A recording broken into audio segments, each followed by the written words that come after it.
Love is all the way. I can see it in your eyes.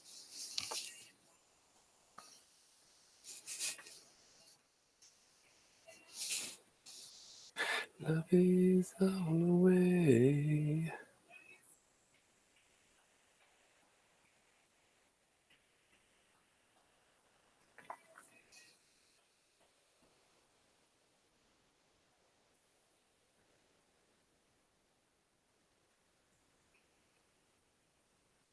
No rhyme or reason, no more fears. All the dreaming is far behind. You are here now, and everything's alright. Love is all the way. I can see it in your eyes.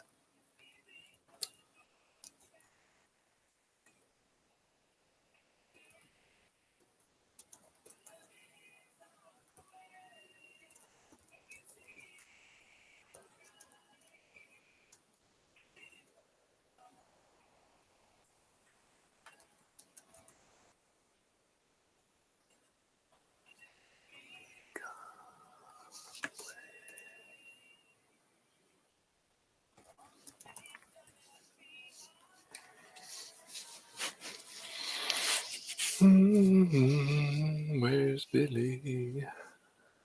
That's what I wanna know.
Hey, what's happening?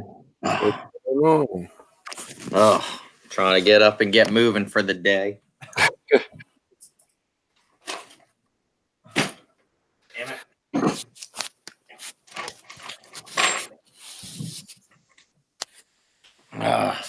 I spent all day yesterday working on my bathroom, and now my body's all sore and tired.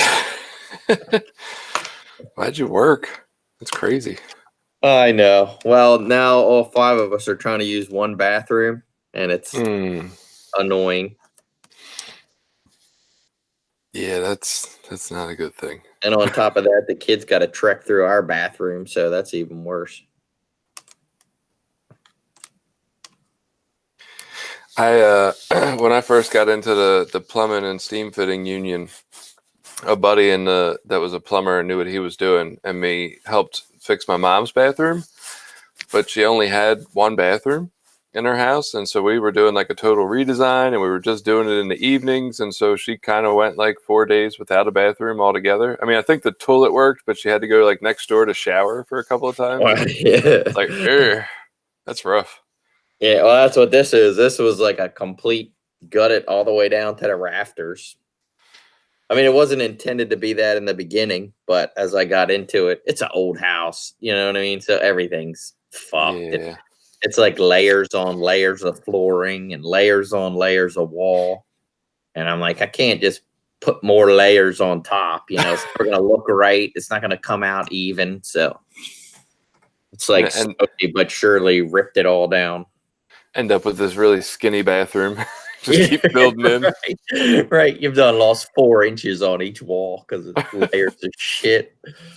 So it's It's mildly fun if it wouldn't be so physically exhausting. Which the part that sucks, it's up and down the steps, and then like all the shit I had to take out was all old plaster walls, and then it was old plaster walls with layers of tile on top of it, so it's heavy as shit. It's up and down the steps, just that shit is like, it sucks. Well, hopefully you had masks ready for that. Yeah. Well, now at least I'm to the rebuilding now. I just started putting the subfloor back in, then I'll put the walls up. So the rebuilding's better. You don't make your kids help with like carrying out trash and stuff like that? I haven't. No, I just do it myself. Wow. It's easier. I mean, I say easier. It's just less. It just gets done the way I want it to get done. So Right. That's impressive. Nope. Couldn't say I'd do the same. I would definitely have my kids carrying that shit. Well, I said to Jen yesterday, I said, I think I should make them come in and like learn how to do some of this shit.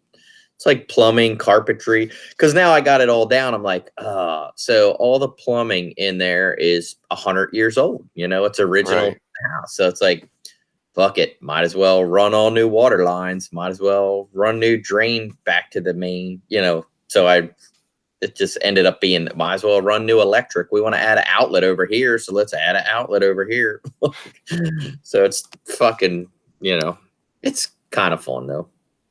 I try to like at least grab one of my kids, one of the older ones, each time that I'm doing some task, and maybe they don't really see me doing it completely or watch that intently, but I feel like just having them around, they're getting more comfortable with the idea of like holding a tool and helping out, and like that it's not that bad or not that it's not overwhelming to take on, I guess is what I'm hoping to give them at least.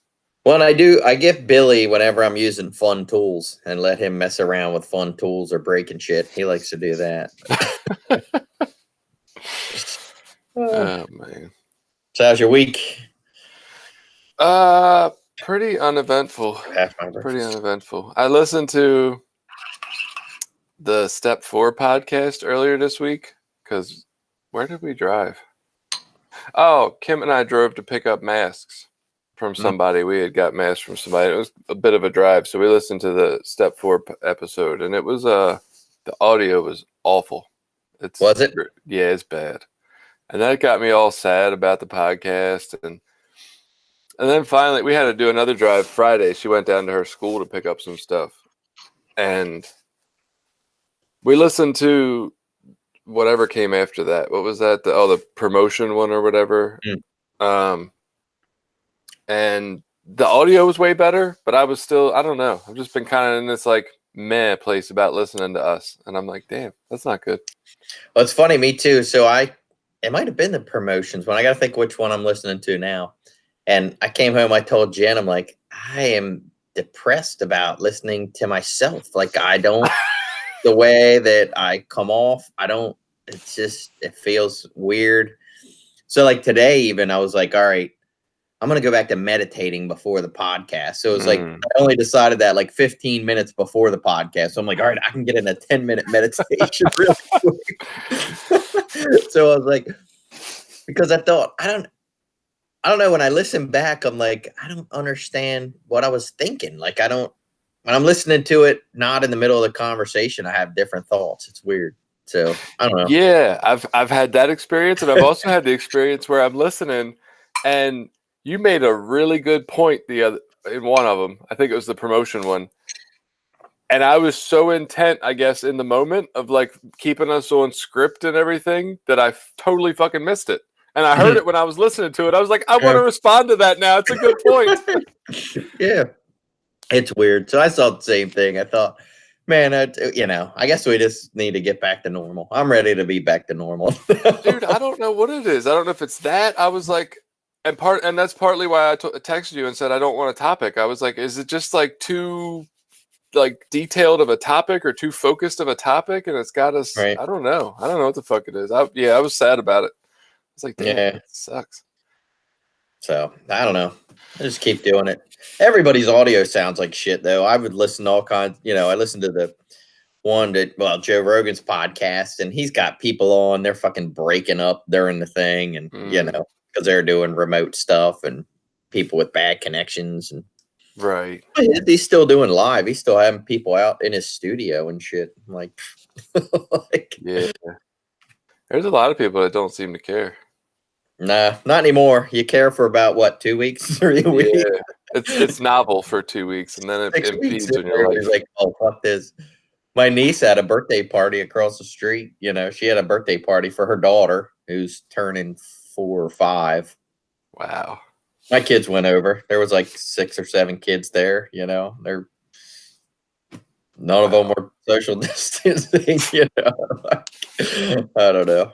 Yeah, I don't know either, man. I don't know. I'm trying to stick with it. I think part of the problem with people, we do it when it's fun. It's fun. It's new. It's a unique experience. And then when it impedes on what we really want, we don't want to do it anymore. And I'm trying to, I guess, I don't know. Somebody told me before, patience is actually like defined as long suffering. And so I kind of feel like I'm supposed to be in a little bit of suffering and not doing what I want, not just this doesn't feel good, so I'll stop. And I guess so. Now my thinking is, okay, so what are we social distancing for, like, at this point? Like, all you hear about on the news is, all right, we got all these, you know, I guess they got more beds than they even originally planned, these emergency beds. I know at least around here, like, the hospitals are not overwhelmed. We're not overrun with cases. The system isn't breaking down or taxed to any major extreme. Well, and when you say that, where are you hearing the information? So my boss, Jimmy, went to 2 different hospitals recently, and both of them, he said when he went in, there was like nobody there. One, he went to the emergency room over in Elkton. This was what would have been maybe a week ago. Let's see, Monday was maybe a week or so ago.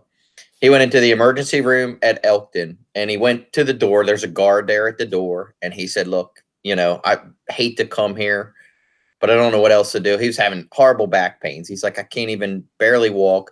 I called my regular doctor who isn't taking appointments. And they said, if you're that bad, you have to go to the emergency room. So that's what he did. So he's like, I don't even know if I should be here. You know I feel like an asshole even coming here, but I don't know what else to do. And the guy, he said, you know, are they busy? And the guy's like, no, come on in. So he went in the emergency room and he said there was nobody, not one other person in the whole emergency room. And the doctors and shit are just standing around doing nothing. So then he had to get an MRI and he went right down to the MRI place. He said it was the fastest hospital visit he's ever been. He was in and out of there in like an hour. And he said he didn't see one other patient in the whole place. So then he went through all that, got his MRI and all that stuff. Then a week later, he went back to Christiana because he had to get a procedure on his back where they do shots, some kind of, not cortisone, but some similar shots. And he said when he went into Christiana, exact same. He's like, I went in, you see nobody around. There's not like all this giant, you know, rush of emergency or nothing else. He's like, the place is like fucking half empty. So that was his 2 experiences at 2 different hospitals.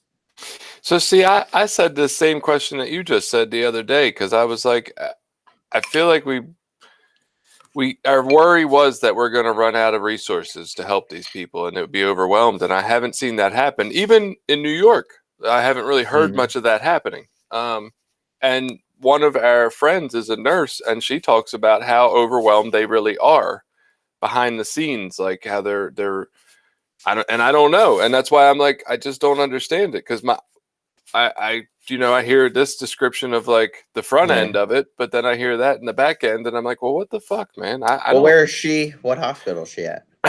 You know, offhand? I do not. Baltimore, or is it up this way? No, she lives in, I want to say she's in Harford County at a hospital because she lives like at the upper edge of Harford County right before you cross over. Yeah. And I wonder, there's a guy that's in my home group that's a nurse too, and he works at Elkton. I should ask him. Yeah, because I've been having the same kind of thoughts, like, and I hate to be a conspiracy theorist or any of that, but I just, I keep hearing how overwhelming this is, and yet I don't see that. I just see the number counts. That's Right. all. And that's pretty overwhelming. Yeah. And I guess my big thing is, okay, are we now at this point, are we just saying, well, we're just going to social distance until this is over? Because I don't know that it's going to be over. Like, I Right. don't, are we just supposed, this is what we do now? And now they're talking about, oh, in fall when regular flu season comes back in, we're going to have COVID and the flu. And it's like, okay. So now we're talking about September, October. We're gonna still be doing this in fucking October. Are you serious? Like, what are we trying to? What are we? I don't understand at this point. I'm really baffled by a lot of it, man, because I just don't understand. Yeah, like you said, I really don't know like what, and it doesn't seem like, okay, so somebody I know from our program got it like a month ago. And they had a really rough like week and a half period where they weren't really sure they were going to live. And then they posted back on Facebook, oh my God, thank God I made it through that. I was really unsure I would live through that, blah, blah, blah. And then they were fine for like 3 weeks. And now they're back in the hospital pretty much getting ready to die. And I don't understand, like, that's not my understanding of how this works. I thought you went through it and then that was it. Yeah. Or I've heard like I've heard it'll get bad, then you'll feel like you're getting better for a couple days, but I hadn't heard weeks, Yeah, this was definitely a couple weeks. She was fine. Wow. That's crazy. I know. And so I'm like, what the hell do we really know about this? Maybe we should all maybe we don't know. Maybe that's the problem. Maybe we should all shoot bleach. That I would feel better if they said, look, we don't have a fucking clue. Instead, you just got the president telling you to drink bleach or whatever the fuck. Shoot some bleach and stand in the sun. Right. Your insides got to be in the sun, not your outsides. Well, if you shoot bleach, your insides might end up in the sun. Yeah, we got to get you on the inside. It's fucking crazy. Yeah, but I would feel better about that if they just said, hey, we don't really know. We're fucking just trying to just hold off until we figure some of this shit out. We have no idea what the fuck we're talking about. Well, look, man, not that I don't think government's a total fuck up, but maybe they got it wrong, right? But I go by stuff like Disney World. There is no goddamn way Disney World would have its doors closed to all that goddamn money they're missing out on, and talk about staying that way until 2021, which is what they're talking about right now, unless this was something serious. And so to me, I say if Disney World is passing on all this cash flow coming in, then something is going on out there that is scary. And so maybe it really is. Maybe they don't want to tell everybody like, hey, we have no fucking clue. This is just killing people and we don't know what the fuck to do about it. Maybe that's the truth and they don't want to say it. And that's why we're like, hey, just stay the fuck home. It's safer. Well, and I guess still, like, I keep watching, for me, my fucking whatever canary in the coal mine has been Sweden, who they didn't do like the lockdown, all the businesses and legal quarantine or whatever. They just said, they presented all the stuff and they're doing a lot of the same, like their government's just making these suggestions. Like they're like, look, we think we should be doing this social distancing. We think people should be wearing masks, those kind of things. And they're doing a few things, but like they didn't shut down schools. They haven't shut down all their businesses. You can still go out to restaurants and eat and, do all that stuff. Now it's Sweden. So I know they said like as a country, they generally are better at following directions of their government. Like they trust their government a little more. So they do listen to them a little more and try to take what they say seriously. So they are implementing a lot of this stuff on their own without being forced. But they haven't shut down businesses and all kinds. And you see, there's people out on the streets and you'll see restaurants and there's people sitting at these outside restaurants and shit. And they're not dropping like flies, they're not fucking dying everywhere in the streets. I mean, I don't know. Well, they're not going to go to war with COVID. They've never gone to war with anything. Yeah, right. So they've just taken a little more of a and this is what I've felt like is like, why don't we just say, look, if you're high risk for any reason, Oh, that's another thing I heard recently. And again, maybe this is one of those things they're either making up or they're just learning as they go. But they said, I guess vaping, you got to watch out if you vape because that puts whatever undue stress on your, which I didn't know that before. But I said to Jen, I'm like, holy shit, maybe we do got to be a little more careful because she vapes. I don't fucking want her to get really sick or die. Right. So I had heard that for like a week. I kept seeing that everywhere about how that puts you at a higher risk. And then I finally did see something, I can't remember when, sometime within the past 10 days, that said the FDA finally had to acknowledge they really don't have any evidence of that. It's just a belief. Like Right. it's a theory. They really don't have any proof that says that for sure at all. Oh, they're just saying it.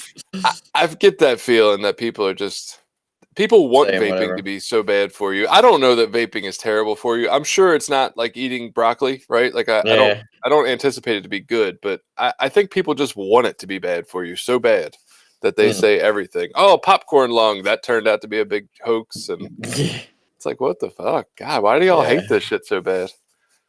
Who knows? Something to hate on. Yeah. So I'm gonna give me 1 minute, and then if we can get our I guess we should still keep recording on the phones. I don't know. The one I listened to on promotion, I thought the audio was actually pretty decent for the most part. Yeah. Just coming from this. I do think we should put into play whenever we want to try to interject to like hold a hand up or something and the other person can pause. Because I notice whenever we talk at the same time, you almost can't hear either. Mm. And so that's the only thing. But I think the sound itself is pretty decent. Yeah, and I can't, whichever one, like I say, here, I can tell you in a second because it's on my podcast player. Whatever one I was listening to, I thought the sound was actually pretty good. Oh, it was the special interest meetings. Oh, okay. That one, I thought the audio was pretty decent. Like, it didn't seem terrible. Were we still in person for that? No. We did that remotely. Really? Yep, we did. I thought step 4 was the first one remotely. Was it? Maybe I'm wrong. March 29th.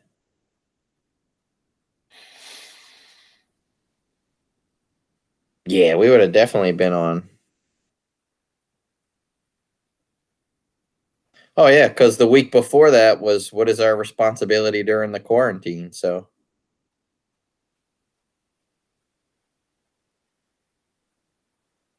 do we do that? I'm trying to remember talking to you about the special interest meetings and if we were in person. I don't think so. I think that's the first one we did. No, I think we were in the room. I think we were in the room together. Yeah? I do, because I remember like being all over the couch as we were debating it. Oh, okay. Maybe then I'd have to go back and look at, March 29th. So, damn, we were still meeting up in person by then. We were fucking up, Billy. holy shit, yeah. All right. Yeah, I'm now way behind. I'm never catching up. Takes me longer to listen to one than it does to get a new one out. Oh man, it's definitely hard to find time to listen when I don't go anywhere. I know. Let's see. Oh, that's what it was. The easy record. All right. All right, give me 1 sec. I'll be right back. Okay.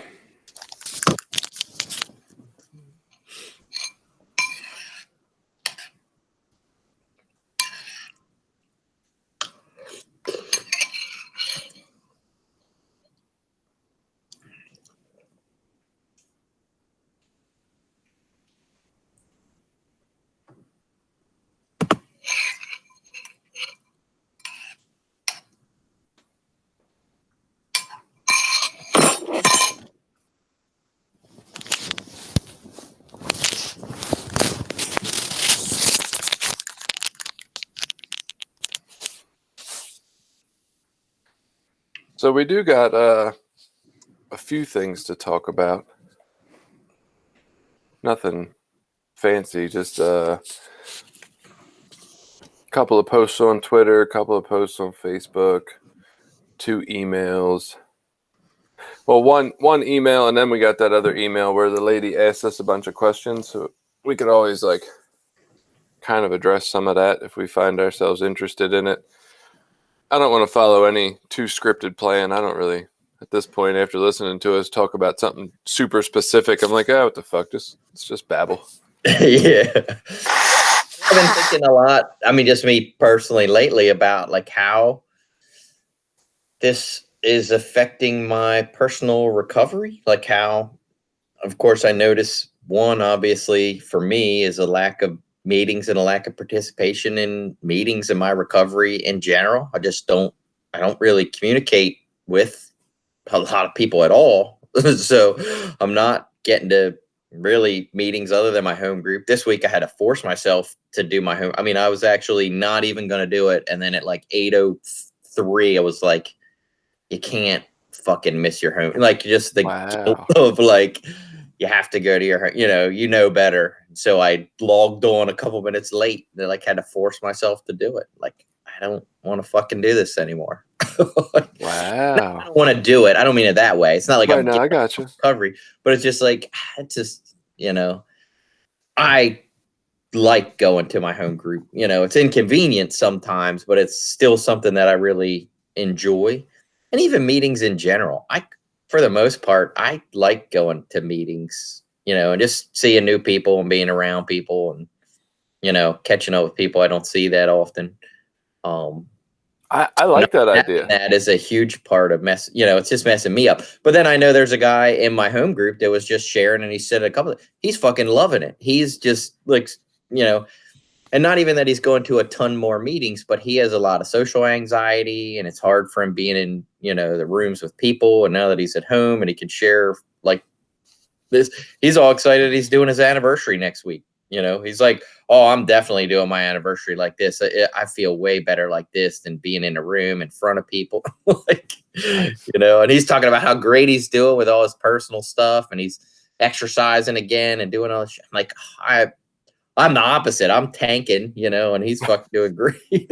Well, and I think what you're saying is probably, so I think we should address our little tabs I got open here. And then I think that's a great idea to talk about, how this is affecting our life/recovery or recovery/life. However, I think that's probably where a lot of people are trying to evaluate. And B, I think that's personal to us. Like, that's an interesting topic. Doesn't have to be super formal. I just want to babble. No. Chat. Yeah. Right. Right. Okay. Are you ready to record? Yeah. Sounds good. Of course, we've been recording on here all the time, but. Yeah. All right. I'm going to hit record. Wait, hold on. That's all right. My phone went to sleep, which I never know. Oh, okay. I think when I hit start, it won't. I think I got it set up that way. Oh, no. Did I have to go in and. Now I can't remember. Oh, well, we'll find out. It recorded last time. Whatever I did, and I didn't change anything, so. Okay. Recording. And we'll do the clap, but don't try to wait for me. Just do your 1, 2, 3 count. Okay. Okay. 1, 2, 3. Now, what happened that time? I think it seemed like you were trying to wait for me to get in sync, but I went first. At least my hearing. Right. So when I said 2, I still felt like I was waiting for you. Maybe it's at the same time. Who knows? Maybe I tried to look down and not even look at you. So that's why I was looking down. So I couldn't see you. I guess I could still hear you. I was just going for the general 1, 2, 3 go count in my head. That's what I tried to go with. Yeah. So are you okay with like interjection? Like if I have something to kind of cut in with, like a little snarky remark, just to hold my hand up and you'll pause so I can. Oh yeah, and that's something else. I think. I mean, I notice with me a lot, and I think you do it sometimes too. I make too many points at one time, and then we kind of get off of whatever point we're talking about. Like you'll say something, then I'll make 3 different points, and then we'll miss the original thing. I don't know. It's just weird. Yeah, I gotcha. Yeah, I think, and one of the things I've gotten away from too is paying attention to my talk. Like a lot of times earlier on, I feel like I paid more attention to purposefully avoiding saying and things of that nature, and I've kind of gotten completely away from that. And I don't know that I say a lot anyway, but I'm just not as conscious and focused on it as I have been. I feel like my nose is stuffed up. All right, I guess we're ready. Yep. Oh shit! What was I gonna say? Hold on. Now I need a second. Can't remember what I was gonna say. I had a long statement. Fuck! What was it? It's killing me now. I gotta look it up. I don't want to look it up. It takes too goddamn long. Do you remember? Oh shit! Now the thing's not recording. Do you remember when? I don't know. Maybe you don't remember this. When phones came out, I used to look at like old people and how they used them, and it was so different. Like I was always a thumb guy in one hand, and they were like, Yeah. and I feel like that guy now. Or when I got to get my kids and go, how the hell do you turn this? That's when I feel old. I still can do that occasionally. Like, why is my phone doing this? Can you tell me? Dude, I'm waiting for that day. I want my kids to solve my goddamn tech problems, and they can't. Okay, we'll go with that. Why? Whatever. Okay, yeah.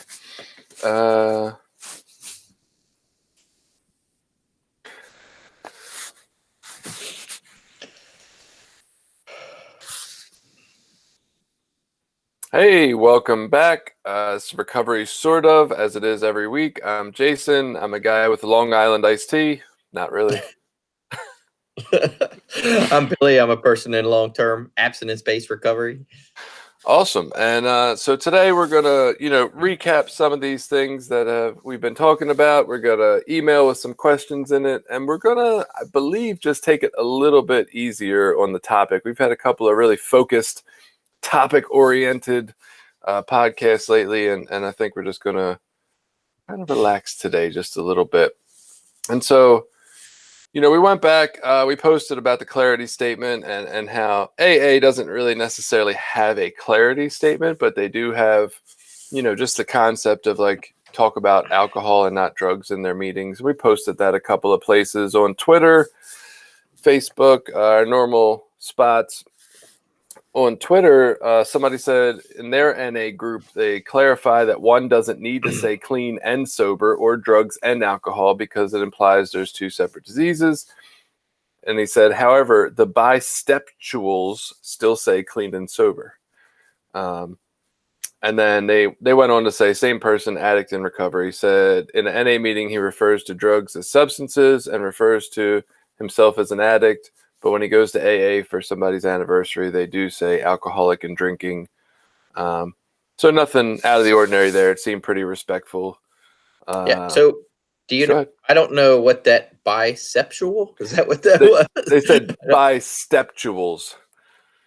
Oh, I guess that means they go to both. Okay, I never heard that term before. I wasn't sure what they meant. So they must mean they go to both fellowships, or they. I think they almost made it up. Programs. Yeah, okay, like instead of bisexuals, they work steps in both places. Okay. Yeah, I never heard that before. So, yeah, me either. I thought it was a little clever. Yeah. Somebody else asked if I was talking about war stories or legitimate sharing. I guess they're both legitimate sharing. My friend Brittany. So this was one of the interesting points that we definitely had about it. A friend of ours, Brittany, she said that when she first started coming around, there was a few groups that read it, and she can't remember that the last time she heard it at this point, because I guess it's faded out of fashion in her area. But she said that she really liked it. So when she came around, she was more, she identified more because of the alcohol than anything. She just liked NA. Because she felt more comfortable there and had some friends there. And the clarity statement for her made her feel like she was in the right place. It didn't matter what she used or that she had only used alcohol. And so I thought that was an interesting, clarity statement in reverse. I had never heard that concept, that it made somebody who only drank alcohol or mostly drank alcohol feel much more welcome because they didn't feel like they were different because of the alcohol. Have you ever like considered that? I no, that's actually a really good point. I guess what I think about, and I didn't mention this during that episode, was we already have a reading where we say thinking of alcohol as different has caused a great many addicts to relapse before coming to the fellowship of NA. You know, many of us viewed alcohol separately, but we cannot afford to be confused. I mean, that is something that is already addressed in a reading that I'm pretty sure they read in most every meeting that I go to or have ever been. I'm sure some meetings don't because we are autonomous. But yeah, that was the other thing, which we already sort of addressed that in a reading. Do we not? I guess feel like that does it adequately enough. Yeah, I don't know. I guess for me, hearing her, what you're But saying yeah, that was a does good make point. sense. Her point was very good. Yeah. Yeah, she just celebrated too Friday night down in Virginia. So congratulations, Brittany. Oh yeah, congratulations. May Day said different from meeting to meeting, even within her area. So this was an interesting observation, and this is one person's observation. It said, frankly, meetings dominated by older white men have zero tolerance for drug discussion. Older white women are only a little better. Age 60 and under, both sexes somewhat better. Most try to focus on the recovery and not the addiction. So I'm assuming that's in an AA meeting. But interesting to notice the demographic difference, at least as noticed by them. Anna talked about the clarity statement and they read it in her home group. But she said that generally the terminology is suggested for people to come to their own understanding. And this is kind of what everybody got around to. Joe, Kim, Operation Recovery, Caldwell Counseling Center, Please Stay Home, Recovery Man. Generally what everybody came to the sentiment of, at least on Twitter, was that it really isn't harmful to read, but if anybody uses that to justify making people feel unwelcome either during or after the meeting, that's shitty. Like, Right. to just read it and say, hey, this is what we do here, and go on with your meeting, and not, if people say clean and sober or whatever, like, who gives a fuck what they say? It's just, we read this statement because it's important to us. And I was like, okay. And that is a beautiful statement. That's really the most important thing. It's like reading it. Like I agree with the words of it. I think it's a great reading, but I think when it's used in a way to correct or regulate people, that's when it gets bad. So yeah. Yeah, we had actually, remember, right after we got finished recording last week, we looked up some stuff, and I was like, damn, these are really fucking good points. And I don't even remember what they were at this point. But they were really good points. I was like, holy shit. You know what? They might be in the text I sent you. I don't know. I'll see if I can come up with that while we're doing this. So we did post this on, a recovery page on Facebook. And so Kirsten said that she really doesn't mind, about the clarity statement. We all have the same problem. Something outside ourselves made our life unmanageable. I would completely agree with that. And then Jenny said, I haven't listened to this episode yet, but did you know we don't identify as anything specific in Recovery Dharma? Jenny's our friend who is eventually going to come tell us about Recovery Dharma. She just said they just say their names, and even that's optional. Like, you don't even have to introduce yourself, I guess. You could just start talking. I might go there. But she said that so many people do say their name and, that they're an alcoholic or an addict just because it's such a habitual thing to do for us. And I completely get that because I am constantly not nervous, but I'm just sure that one of these days I'm going to introduce myself in a school setting or a professional setting at a group meeting or something. I'm an addict named Jason. It's such a habit. Yep, that's for sure. I know I've felt the same way. Then our buddy David said, NA is too wordy in its literature and readings. Just my opinion. I wanted to ask him if he also thought the other fellowship was or not, but I never did get around to that. So David, if you're listening, write in and tell us if you think that about every fellowship. So there was another spot on Facebook. We posted it. Daniel said, we do not read the clarity statement at his home group, nor does he cut into anyone's sharing to let them know we say clean here. We get a lot of people from treatment, and he didn't think that doing that is attractive. Anytime he shares in a meeting or he talks to people after a meeting, he sticks, himself with NA lingo, but others come to their own decisions about how to do that. And so he says he still considers himself somewhat of a newcomer, and that he listens for people who speak and deliver a clear NA message for people he wants in his network and when he's looking for speakers. And so I think that's a pretty proactive way to deal with it, to just basically talk about how you handle it, right? Like he completely went to not what do other people do, but what do I do? It's I talk in NA lingo. Yeah, and I think that's, the way I try to address it for myself is I just try to be mindful of how I address myself and introduce myself. And, I think overall the fellowship has gotten more, I'm going to use the word lenient. I don't know, maybe that's more compassionate, maybe is a better way to say it. I mean, you always hear the old school, where the old school members would come in and tell people, sit down and shut up. And if we want to hear how to get high, we'll talk to you and that kind of stuff. And everybody loves like that kind of stuff, and they kind of chuckle and laugh. But I think that's faded away a lot. I think as a fellowship, we tend to be a little more compassionate nowadays. And I think that is the same with the clarity statement. I think it sort of, people are a little more understanding about it nowadays, I hope. No, I think you're right. I did find that thing we found online. I'll read it just real quick. I don't know how relevant it is really, but it says there are many related facilities and outside enterprises devoted to understanding addiction and aiding recovery. Like NA, each has its particular primary purpose that is reflected in its literature and its message. While that purpose may be similar to ours, it will not be the same as ours because the organization is separate from us. We use NA literature and speakers in our meetings to help us fulfill NA's primary purpose. An NA group that uses another organization's literature or speakers endorses that organization's primary purpose, not ours.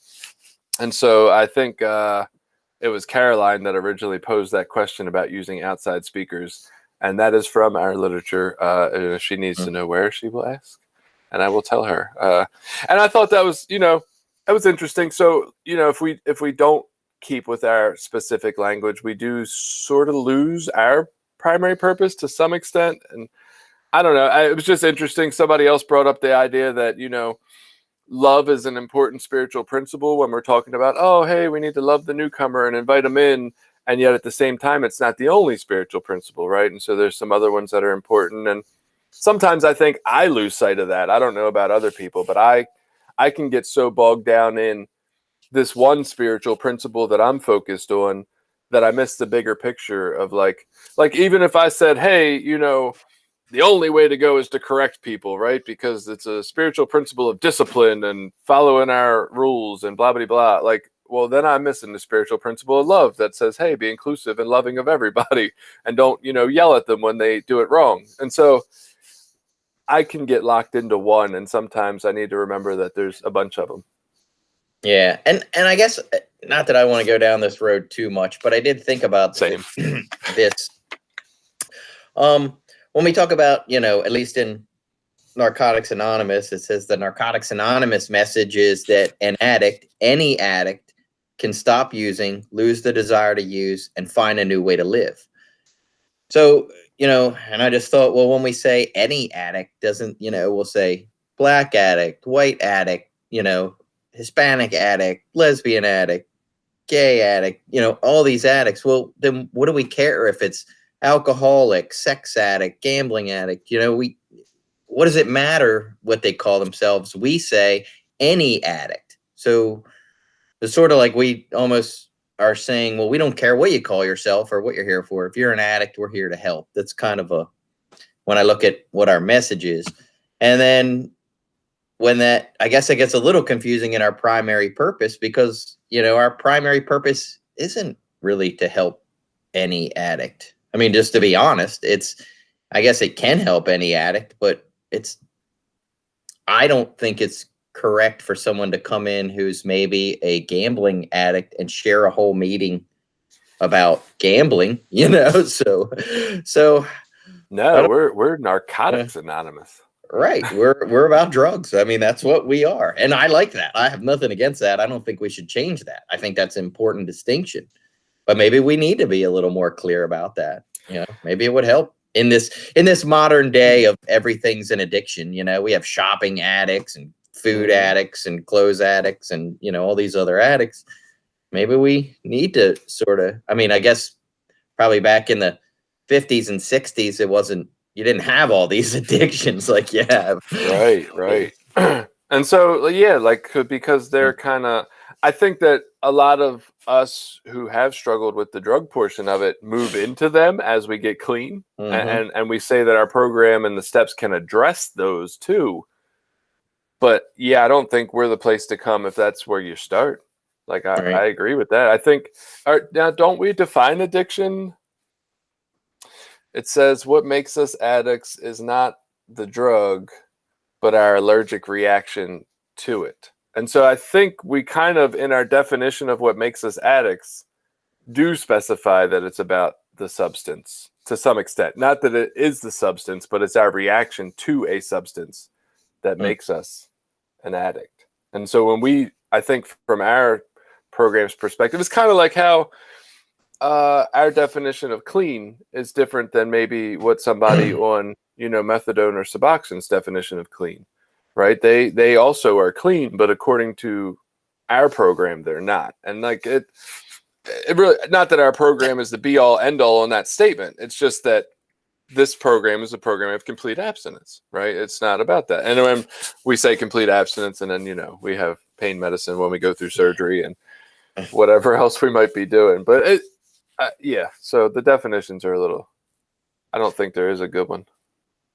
And I have to watch myself because I belong to a couple of different, you know, Facebook recovery groups and stuff. And I see people post, and it's like every time they word something a certain way. So one of them's a opioids something group, and, you know, talks a lot about opioid addiction and stuff. And you'll constantly have people say things like, I have been free from heroin for 3 years. And I'm like, oh, that means you still drink and smoke pot. Like, I know what that means. I just, in my head, you know, I always put those unfair judgments on people based on that language. You know, I've been sort of brainwashed into a certain view of language, you know, from going to one fellowship and sharing one common set of these words that we use and developing what I think is the correct understanding of those words. So it's interesting. And then you'll see people make comments about being in recovery, but still going out and drinking on the weekends and stuff like that. It's funny. Being in that group, I try to read that stuff mostly just to have a little more open mind and to sort of get to see, like, hey, you know, some of these words mean different things to different people. They don't mean exactly the same thing to everyone. Yeah, and I think you make a very valid point. I don't want to say, you know, brainwashed into one belief system, but yeah, like that's been my exposure. And so my first inclination is right there with yours. Oh, yeah, you're still snorting coke on the bathroom stalls, right? Like, but the fact is, if I truly sat here and thought about it, this guy might drink and smoke weed every day and might have been clean from heroin for 4 years and might be a much more productive member of society than he was. And he might be actually like loving on his children sometimes. And do I think he's in a better place? Abso-fucking-lutely, I do. Like, thank God you've been off heroin for 4 years, regardless of whatever it is you do. And that's, of course, usually most of their posts is how great their life's going 3 and 4 years off of heroin or methadone or opioid. Like say, this group's about opioids. So a lot of them will share their experience, you know, being off opioids. And I guess it's really good that they can find groups or places that support that, because that's not what some of the 12-step fellowships don't, I'm going to say allow that, but that's really frowned upon. Right. Getting back to this post, Elizabeth said she identifies as an addict because she's did not have a problem with just alcohol, but assorted drugs. It's limiting. I don't call people out on it when they do it, or they say they're an alcoholic. I have friends in AA, and out of respect, she refers to herself as an alcoholic in their meetings. Clarity statement does inform someone new. She respects and thanks AA for the traditions, but she's made a home in NA because the disease is so much bigger than a bottle. She says some are sober for multiple years and still smoke a little pot or take Valium as prescribed. Addicts can't do this. I don't know. So if you're mad, go talk to Elizabeth on Facebook, because that is definitely not me. Even though I have heard those stories. Yeah, not me either. Vic said he thinks it's important when they read it as home group. When he was new, he truly believed that alcohol was different and used alcohol to try and stop using other drugs, which always took him to the same place. So I asked him if people actually listened and understood it. And he said that can be said for all the readings. There's usually commotion in the beginning, but eventually people get it. And I guess my question was, well, if they get it, do they get it because we read it or no? It's funny, I swear. My family, my wife, everybody in my life has told me that I'm like the devil's advocate or always contrary to what anybody says. And I notice that more and more. I will sit here, we'll debate something for an hour and a half, and I am definitely on side A. And then I post this on Facebook, and somebody takes side A, and now I'm on side B arguing. What the fuck? Why am I like this? I don't know. What else we got here? So that was mostly about it. Somebody else, I did get in a conversation with somebody else. I don't know where it's at, so if they're listening, sorry. It was another interesting kind of back and forth about whether it was really useful or not. And they were talking about addicts and alcoholics being fundamentally different, and that kind of blew my mind. So I was like really curious, and I was asking them why, and they were saying that you could. He said if you gave alcoholics alcohol for 10 days straight, only like 1 in 10 would become an alcoholic. Or if you gave people alcohol for 10 days straight, 1 in 10 would become an alcoholic. But if you gave people heroin for 10 days straight, 10 out of 10 would be heroin addicts. And I was like, what? Like, I've never heard that kind of research. No, and I don't agree with that either. I think from what I've known, the scientific aspect of it, that's actually false. Yeah, and anecdotally, the evidence I have of that is completely false. Like, I know people who tried heroin a couple of times and didn't like it. So I don't know. I was curious. And then I was like, well, okay, even if that's true for heroin, what about like cocaine or marijuana? Like, they're drugs that you can also come into our program and be an addict for. And I don't know. It just got convoluted from there. I don't think he ever really understood the point I was trying to make. But it was just, I was so kind of baffled by what he said that I was interested. And I think most people tend to, I can't say most people, a lot of people or some people tend to lump or confuse, I'll say, addiction with dependency, like chemical dependency, and think that those two things are the same. And because you can get, I would say, yes, if you gave anyone heroin for 10 days or, any kind of opiates for 10 days, they might become physically dependent on that drug, but that doesn't make them an addict. At least my understanding of what addiction is. Addiction and chemical dependency are two different things.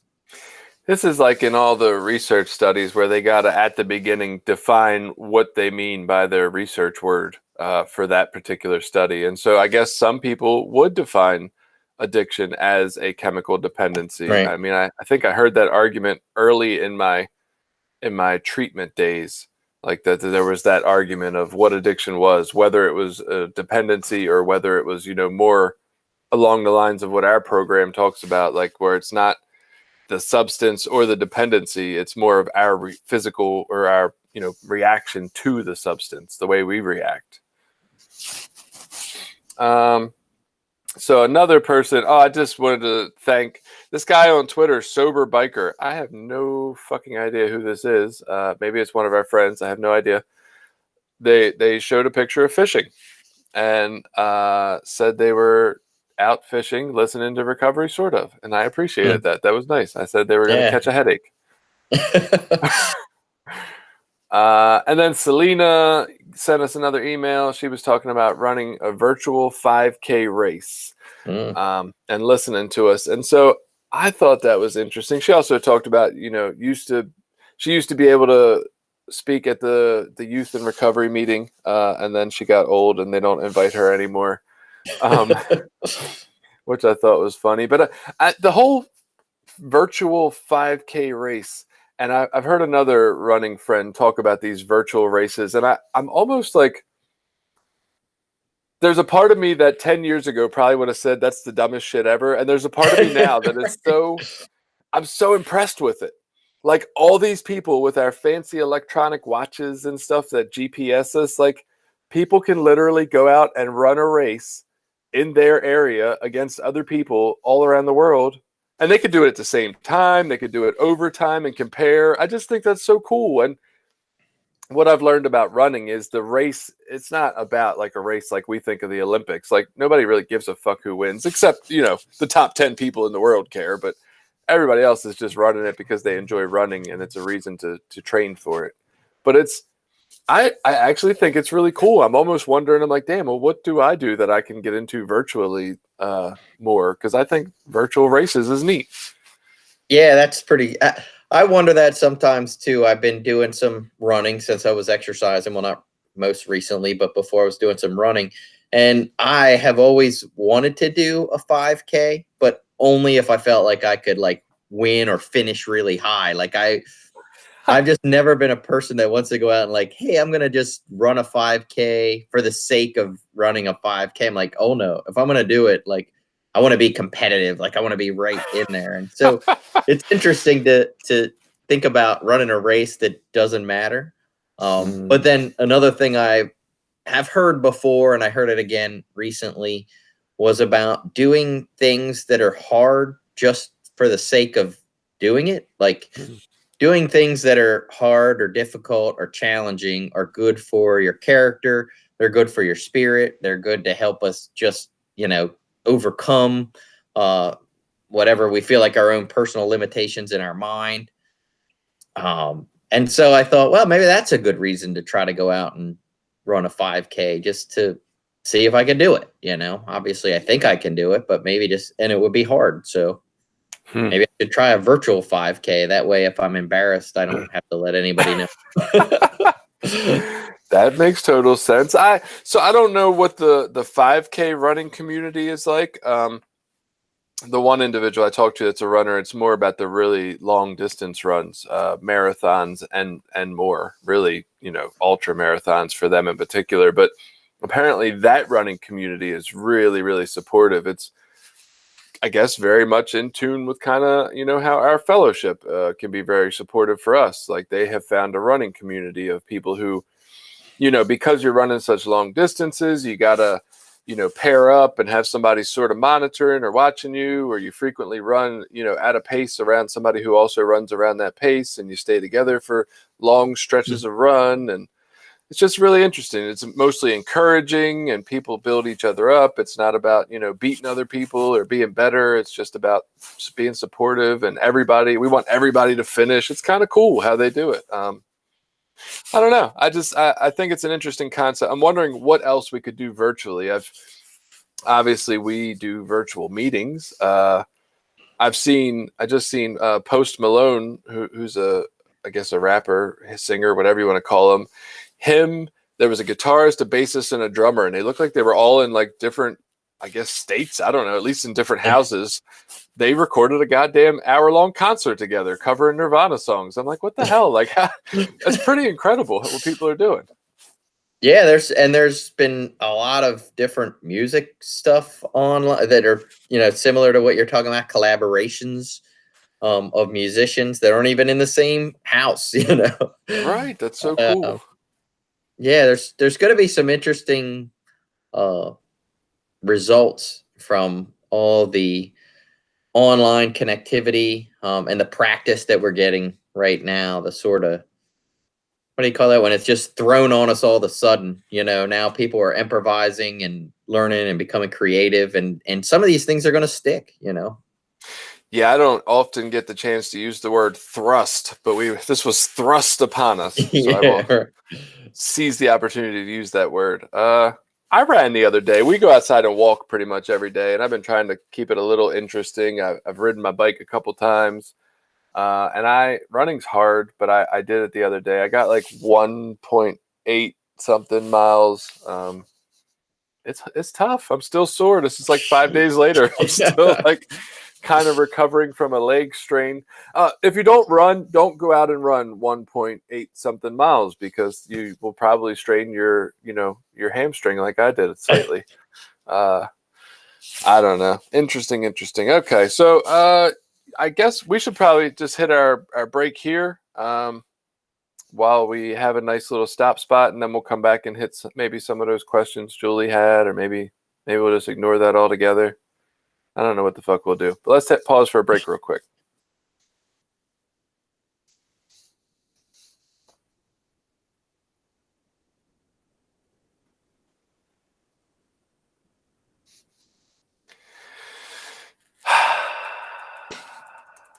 I always feel like I can't breathe when we're talking. I don't get it. Like I get too amped up or something. I don't fucking like, why can't I breathe? It seems like it should be so easy. Yeah, I don't think I have a breathing problem. I catch myself like taking deep breaths, like gasping for it. I'm like, what the fuck? All right, what does Julie have here? Is it a requirement to remain anonymous, or is everyone just anonymous by default, and it's your individual choice if you want to remain that way? Okay, that seems like a good place to start. Oh, God. Push-ups make me sore too, apparently. Oh, yeah. I think I've done a bunch of push-ups twice now during the quarantine. It's one of those I keep telling myself, I'm going to get up in the morning, do some exercise. It'll feel good. I do it like one day. It's hard, dude. I'm like, oh, I've been carrying all this heavy shit up and down all these steps and lifting, carrying plywood and 2x4s and all this. I'm like, that's enough exercise for now. It's tough, man. So we would walk along our road out front, and I would do push-ups like every driveway. And the first day I did it like 10 of them each time. Then I did like 15 of them each time. And then we did a workout in my yard where we were doing like modified pull-ups in between doing sets of push-ups. And I think we might have did that twice. And then the other day I was like lazy again and just did the walking, and did the driveways. Then it was like every other driveway because it was too much. And yeah, so I've done it like 5 times. And I'm like, I'm going to do this every other fucking day. Nope, not even close. Not even close. Yeah. And it's raining today. I'll probably do absolutely nothing. Yeah. Another rainy day. Yeah. I don't think this helps the mood either. This rain. I mean, I told Jen, I said, I don't know, this whole month has felt like we've been in fucking Seattle or something with the overcast and the rain and the mild weather, like in the 50s. So yeah. And like it's a nice rain where you feel like, oh, it's kind of nice out. I can still go out. Like now it's fucking cold. Right. And I was kind of wondering about that, about the average temperature in May or in April, sorry. Because it seems like it's been different this year. Yeah, we're like 10 degrees below normal the last week or so. It should be in the like 60s, mid to low 60s. Okay, so you have actually looked into this? Yeah. I told Kim, I said, I need to look that shit up because something just feels colder this year. I don't like it. Yeah, we're about, right now, seasonally, we're about 10 degrees cooler than normal. Wow, okay. Okay, so it's not just me. No, and I think this week coming up, they're saying the same shit. It's the same crappy 50s and fucking rainy every day. Which I guess is the saying, April showers bring May flowers, Yeah. I guess it came from one year back in like 1746, and we're having that same year again. Right. It's 100-year repeat. Right. Now, yeah, I just look at the 10-day every so often, and I think next Saturday was the first day I saw that was even close to being like 70. Yeah. And so that was kind of exciting. I was like, hey, we might get a 70-degree day. Of course, by the time it gets here, it'll be 65 and rainy. But Yeah, right. know. I know that's what's happened every time this week or this last 2 weeks. Yeah. All right. You ready? Yep. All right. We're back. So we're going to get to some of these questions. We had a friend of ours, Julie, sent us an email and had some questions. Julie is not, from her description in here, is not a member of a particular 12-step program like NA or AA. She's, I guess that's how it sounds. So the first question she had was, is it a requirement to remain anonymous, or is everyone just anonymous by default and it's your individual choice if you want to remain that way? I will let you field that. Okay, so I guess she would mean in public, if you're a member of a 12-step fellowship and out in public, whether you want to remain anonymous. And I think in this understanding the spirit of anonymity, it's best to remain anonymous within affiliation to a specific group. The dangers of quote unquote outing yourself, to the public are, of course, the stigma, the whatever you want to call it, rumors, the things people might say about you if you identify yourself as an addict, how that might impact you in different areas of your life. But it's also a protection for the fellowship itself that you're not a spokesman or a poster person of that particular fellowship. You mentioned staying anonymous in public, and I sillily as always, my brain goes to, can you be like anti-anonymous in your house? Like, is that possible? What do you put, like a NA symbol on the front of your house, or? I meant in your public statements. Right, now I got you. She made a couple of statements later on in the email that kind of referred to as her understanding of addiction as somebody who's, I guess, dealt with some family members who might have struggled with that. She doesn't look at relapse as failure. So her point was, if people are breaking the stigma, say, like, famous people, and they're breaking the stigma by being members of 12-step programs and being, out, so to speak, about that, it wouldn't necessarily be that the program doesn't work if they relapsed. It would just be, hey, it's another person that's struggling. All the more reason we still need to have these resources and continue to need these programs.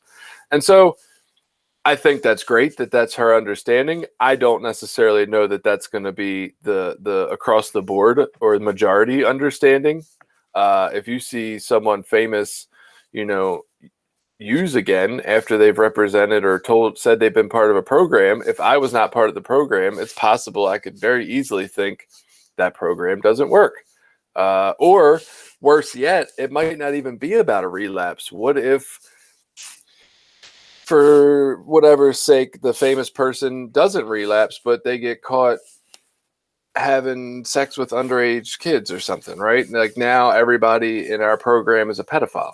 Right, because that's what we do in the world, is we just say it's everybody who associated with them must be just like them and known about it. Like, and so I think that's where some of our breaking anonymity can come into fear. I guess for the average guy like you or me, who maybe isn't so celebrity or important in a large scale in that sense, I don't know. I think I'm allowed to break my anonymity, just not at the level of press, radio, and film, to the best of my understanding, which I am not a part of press, radio, or film, so that's pretty safe for me. I guess for me, and we kind of touched on this, I think, in the episode, it's more about what's the purpose. Like, am I trying to break my anonymity to seem special, or am I breaking my anonymity because I think it's going to be useful where I'm breaking it, right? Am I trying to be a resource for somebody or share my experience with them? Right. And if I'm sharing my experience with a friend or a family member or, whatever, coworker on a one-on-one situation, I think that's very different than going into a let's say a health department or a public facility as a speaker or a representative of, a particular group or fellowship. Like those are very different scenarios. And I think, as you mentioned, it's when we talk about at the level of press, radio, films, I think we're also talking about, in these, I think the spirit of that is meant to be in like social or public gatherings centered around this stuff. And I think of like our health department and having, local, right now they do local community meetings, and they do, a opioid task force or addiction task force meetings that are sort of these public meetings. And I have to be very careful if I go in there and start identifying myself as a member of a specific fellowship or group. Yeah, and I think that's another good point. Like we say at the beginning of this podcast, that our opinions are our own, right? And that's something that can get misconstrued. If I go into a public policy meeting and I say I'm in long-term recovery and your guys' ideas are fucking stupid, right? That's fine. If I go into a public policy meeting and I say, man, I'm here from Narcotics Anonymous and your policies are fucking stupid, well, now I'm trying to give an opinion. Like that could be misconstrued as that NA has an opinion on their policies, and NA does not have an opinion on their policies. They could give a fuck less. NA has no opinion on outside issues. That's their whole point. And so, yeah, I think it helps with clarity to kind of remain anonymous for the most part. But I agree. And I think you've brought it up a few times that there's the Anonymous movie that kind of was the attempt to, how do we have a voice while also protecting these fellowships and programs?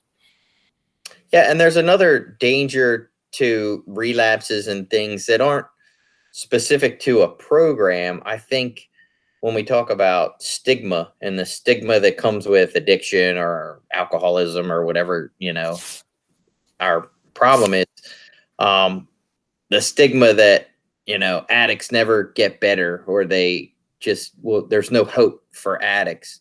And I don't know that relapses are necessarily a reflection that the program itself doesn't work, but it can definitely help to reinforce that idea that, see, addicts never really stay clean. They might get it for a little bit, but they always use again. They're never going to make it. I think relapses do that harm more than anything. So when we're identifying ourselves as addicts in treatment now, or addicts in recovery now, or addicts that are in 12-step groups, and then we do have a relapse, which I think I agree with their comment. I don't think relapses should be shameful, or, it's a part of what comes with addiction. If you're lucky enough to survive through it, great, find recovery quick, because people are dying rapidly nowadays.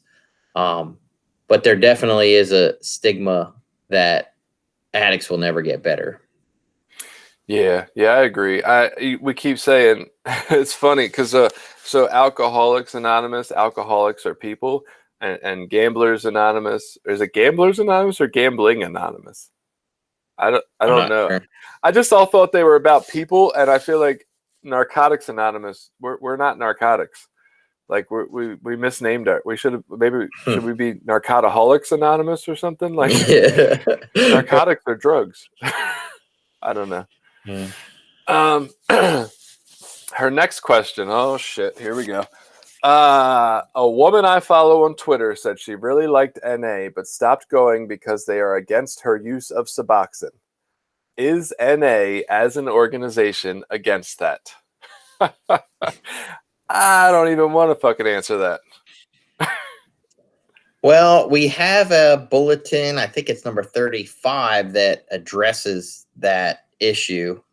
And it basically says that Narcotics Anonymous is an abstinence-based program, and that drugs use like replacement therapy. What is that? DRTs, drug replacement therapies, and MATs are not, I don't know what the word, I don't want to say acceptable, but are not a form of recovery that we support, basically.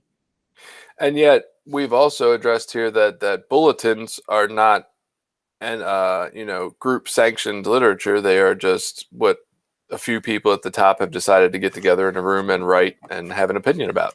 Right. Right. So does that mean NA has a stance on it, or is that just what some people at the top decided to put out a bulletin? Because we do frequently, I think, look to them as the answers, but I think you made a good point in our other episode where that's not necessarily the belief of everyone or the majority. That's what we were told. That doesn't have to be our truth. Yeah, I would say there's a little difference, at least I'll say anecdotally, in what I know of people in this specific area. I would say the majority do not support drug replacement therapies. As far as, now I say support, I support drug replacement therapy. I think people that need it or people that want it or, whatever, it's definitely a better option than using. I just think that is something very different from what we do in Narcotics Anonymous. Again, just like we aren't a fellowship that addresses maybe other mental health issues, we aren't a fellowship that addresses gambling addiction. We can help in those areas, but that's not our primary purpose. That's not what we do. That's not what we're based on. I think our primary purpose is abstinence-based recovery, and that we don't have to have a negative judgment or negative opinion of people who are doing something different in order to say that is not what we do. That is not what we're about. That doesn't mean we have to dislike or be against or hate those people. That's just not specifically what we do. And I think it's interesting how she asked the question, like, is NA as an organization? And I think it's really tough for NA members, much less anyone outside of NA, to really understand the complete service structure, how it's not a normal business where it's not top down. There's not somebody at the top deciding how this works. The fellowship, the addict who goes and has a home group and has a vote, that's the top of the service structure. Like all those singular addicts who go and get a singular home group, the home groups all vote, and then that passes itself down. Like that information gets passed down to the people who are, would normally be considered like the top of the service structure. They're just there to do service for people, depending on what the vote is. And so that's a little tricky to understand. But then if you go a little more into it, I would say I agree with you. Anywhere I have lived, which is, the Baltimore area and now up here, the pulse of meetings and what people believe is that that's not part of being clean.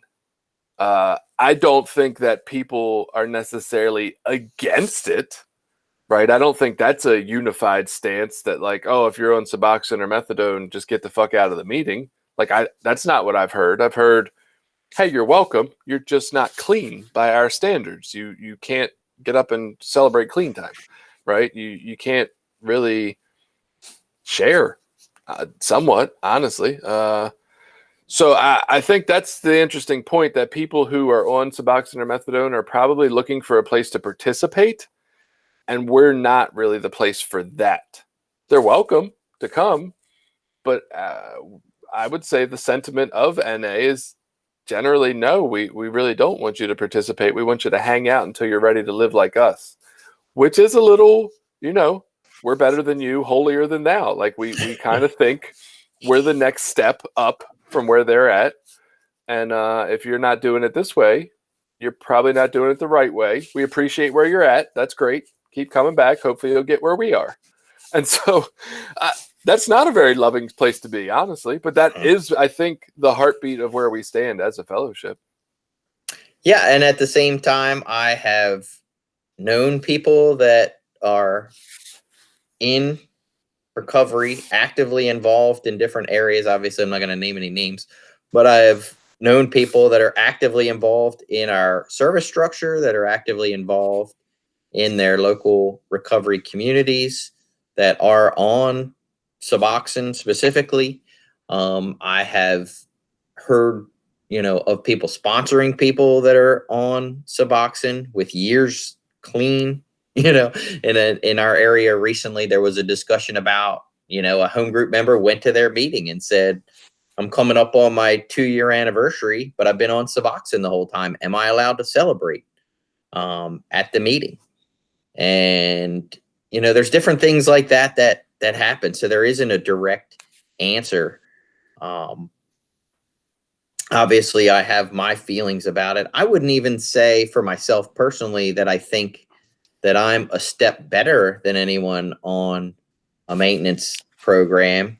I would just say, with addiction, there's different ways to achieve recovery. There's different ways to combat addiction, and drug replacement therapies, methadone, Suboxone. That's just one of them. Just like therapy, cognitive behavioral therapy, group therapy. There's many different things you can do outside of 12-step fellowships. We don't corner the market on any of this, and our success rates aren't astounding to the point that we think we should have the corner on the market for sure. So I encourage it. Hey, find what works for you, and as long as you're making steps at improving your life, great. If things are getting better for you and you find something that works, awesome. Go for it. Have at it. I support you 100%. But that doesn't necessarily, I'm going to say, give you the right to come in to our group, which has what I'll say is pretty clearly defined approach to how we want to address our addiction problem, and say, well, you need to change your mind, and change your program to suit me. Like, I don't want to do that. Yeah, and so that makes it tricky. So to kind of wrap what we've set up, I agree with you. I've seen somebody share that they just celebrated 10 years recently, and 8.5 of that was on Suboxone, and that kind of like the whole, like, I don't know, I thought half the meeting was going to walk out. I've definitely seen somebody celebrate a year that I knew was on it. I think the problem lies in the fact that it's really not encouraged for anyone to participate in our program if they are on a maintenance or a drug replacement therapy. And I believe, and like, again, I've not taken a formal survey. I don't know across, the world if that is the way people feel about it, but definitely the places I have lived, that is what we believe, is that, in order to be clean, you are completely free from mind and mood altering substances. And we don't look at that as being clean or, able to participate in our particular program. It's not so much of whether we're for it or against it, because really we don't have any opinion on that as a fellowship.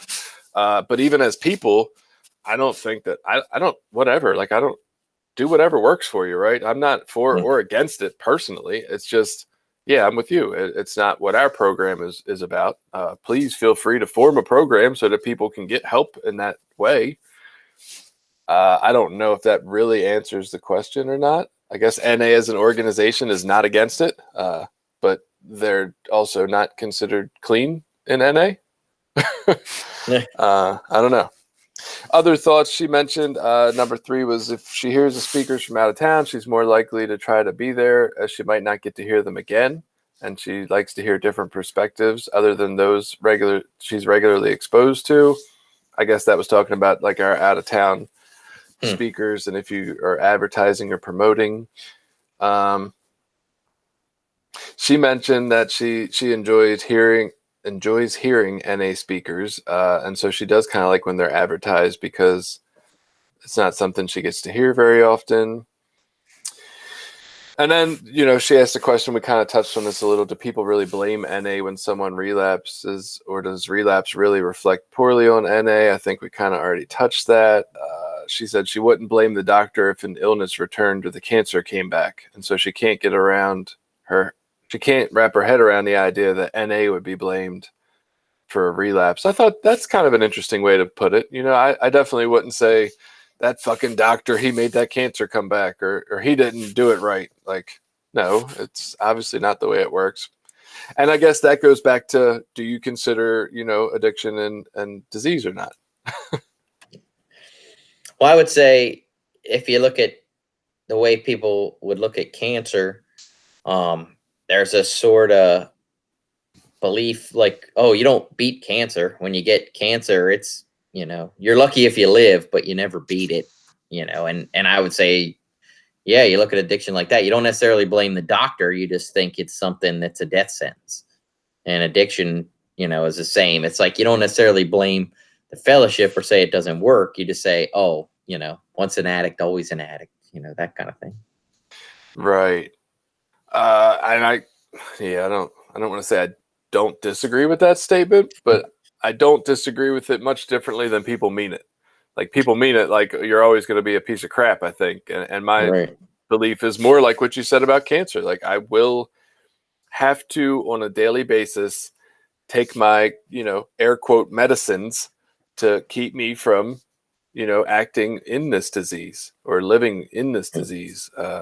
So whatever that means on my daily basis. And I think we're going to get into what that means on my daily basis, because you were talking about how this is affecting your life right now, your recovery, your life. Yeah. So talking about the whole quarantine thing and how it's affected, my quality of my recovery. A large part of my recovery support network is based on just personal, like one-on-one interactions, personal interactions with people. My home group is a place that I look forward to going to. Not even necessarily because I think, oh, I'm going to get this great recovery message, but it's like these are guys that are my friends that I've known a long time. And the social aspect of that is as important, if not more important, than the actual message of recovery itself. Having those relationships, just being around other people that have shared values, that aren't seeking fun and enjoyment out of life through what substances they can use or how they can, alter their mind and mood, helps me uh, be encouraged to continue in recovery, that sort of thing. And, even like your and I relationship, for example, we were kind of meeting up at least once a week doing the podcast or getting out to a meeting and doing some things. And that's, of course, obviously dropped off because we don't have those opportunities as much.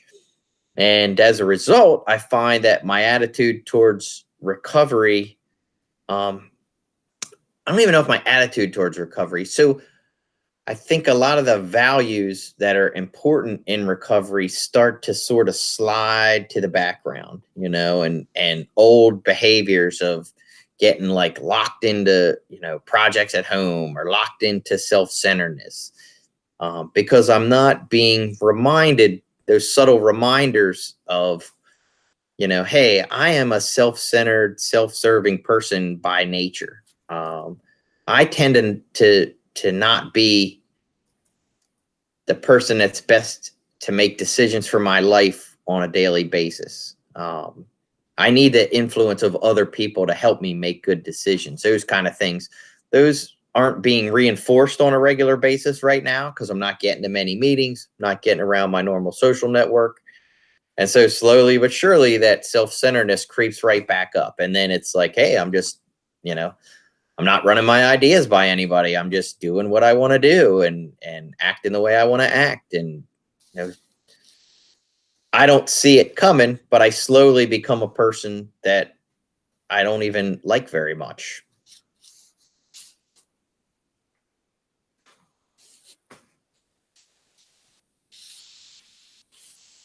I got pee, so I needed a break, and I figured leave a little blank spot there to make it easy to find. Gotcha. Be right back.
Not good.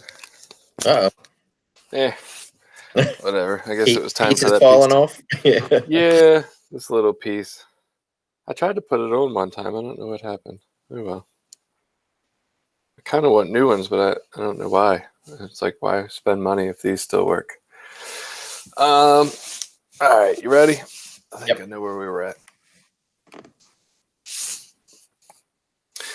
Yeah, so I find that partially true and yet partially not true for me. I've kind of there's like a lot of time to reflect during all this, and so one big question I have of myself is, what does it say about me that I don't feel like this is affecting me at all?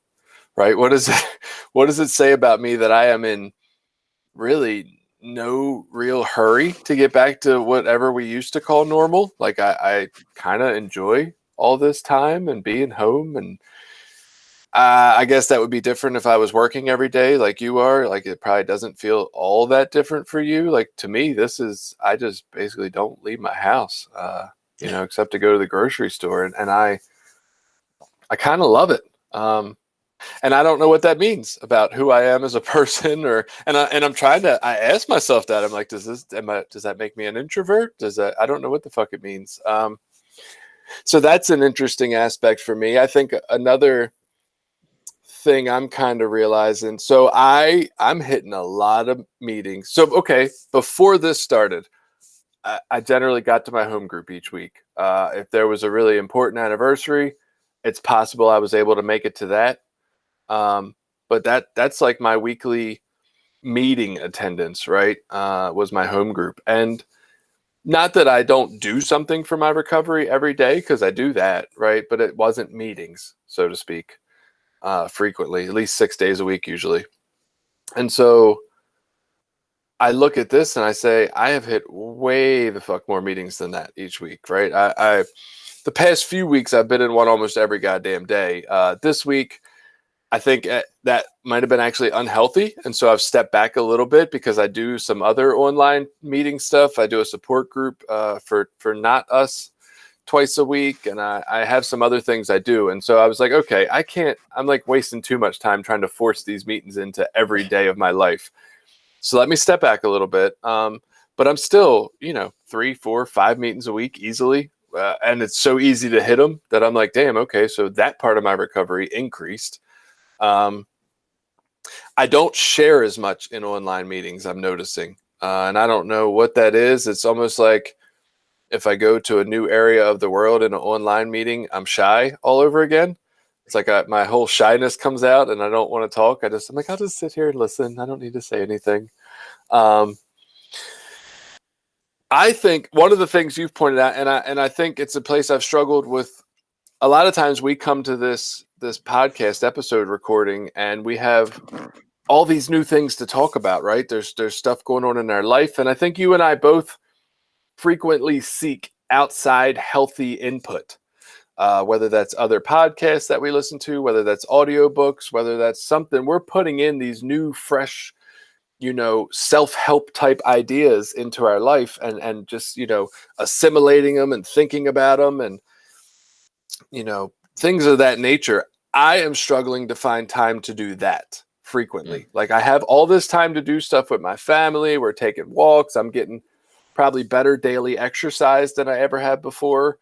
But I'm struggling with the input of positive material and time for that. And so I'm wondering if that might be an area I'm struggling in that's not helping me. Like I can still get caught up in self-centeredness and wanting what I want. And so I'm not meditating anywhere near as well as I was, or often, I should say. I don't want to put a judgment quality on it as well. I'm meditating horribly. No, I'm just not meditating. That's the problem. And I'm not inputting all these positive outside sources. And so I feel connected. When we do this, I feel connected to you. Is it quite the same as being in person? No, it's not. But it's pretty cool.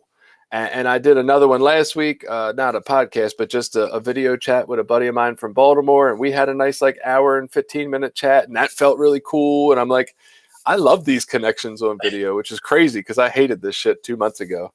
But what do you? I mean, what part of this do you think it really is? Do you think it's just the not in person, or? I think that's part of it. I also know for myself over my history that I am a creature of habit. As an addict, that should be obvious, right?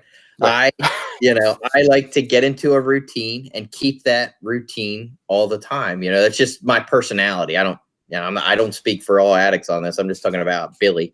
I am a person that likes routine and regularity and maybe because I lack discipline. Um, but that's where I function best. I get up in the morning, this is what I do, then I go to work, then I come home, then I do this. If it was up to me, I'd probably have the same thing for dinner each week. Monday we have this, Tuesday we have that, Wednesday they have that. It just makes my life easier. It's less thinking, less anxiety over this daily mundane stuff. Because I overthink simple things. You know what I mean? I can overthink, what am I going to wear today? What am I going to do for dinner later on? All that, those decisions, in my head get confusing and I put too much energy into it.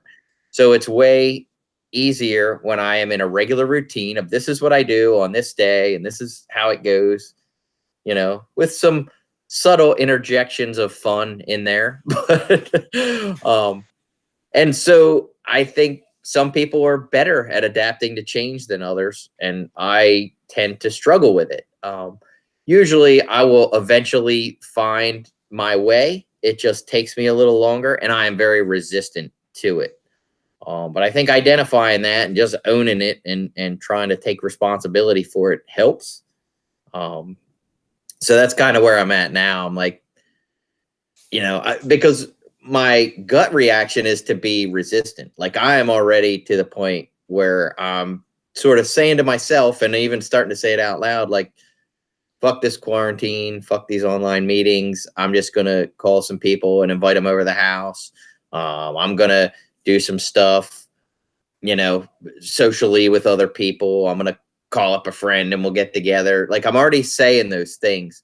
I have a relative that lives close. Yesterday, she had a birthday party for her daughter. My kids went, they could walk over. So obviously they weren't practicing social distancing because there was 6 or 7 other kids and she had some friends over there. So, and I was fine with that. So I could see myself already becoming frustrated and annoyed. And I want to do my best to be responsible, to follow the law, to follow, what other people think, because I don't know, I don't know if what we're doing is right or wrong.